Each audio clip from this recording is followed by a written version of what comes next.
And right now, a look at the evacuation orders in place near that wildfire still burning north of Houston. 300 homes are at risk in and around the Sam Houston National Forest. ABC 13's Luke Jones is live for us tonight. And Luke, you were in the danger zone earlier and have since moved closer to Cleveland, where there's a ton of smoke.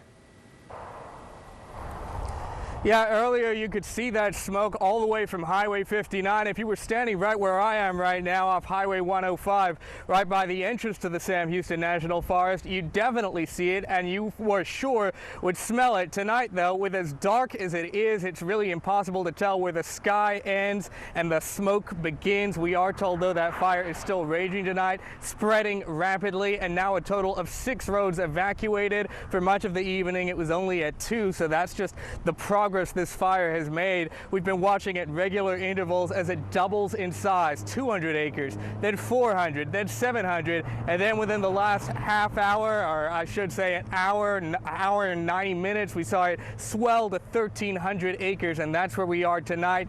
Everyone in Montgomery County, San Jacinto County, living close to this forest, on edge tonight, waiting to see if those flames will spread to their homes.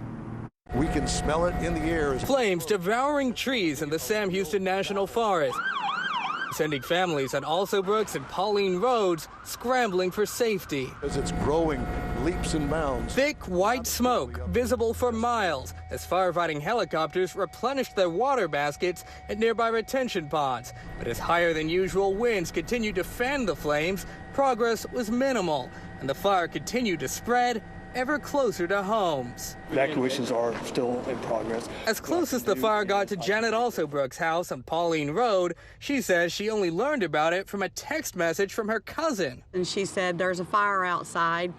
And I ran out and I saw it and immediately called 911, and they said, yes, we're aware of it and y'all all need to evacuate ASAP. Word of the fire's possible cause spreading almost as quickly as the blaze itself. This morning, the San Jacinto County Office of Emergency Management posting about a controlled burn in what appears to be this same area. You know the winds are blowing, why are you lighting a fire? Don't light a fire. But the Texas A&M Forest Service won't confirm if the controlled burn led to this uncontrolled burn. Origins are under investigation right now, and they'll stay under investigation until it's properly investigated. They do say they'll be fighting this fire all night. Progress less dependent on how much water they can get their hands on and more on nature itself. If we see that rise in humidity as well as the drop in wind speed, crews will be able to make much more progress than what we've seen earlier today. Our important documents. And for all the evacuees, that can't happen soon enough. Are you hopeful of maybe being able to return tonight? Yes. Everybody wants to go home.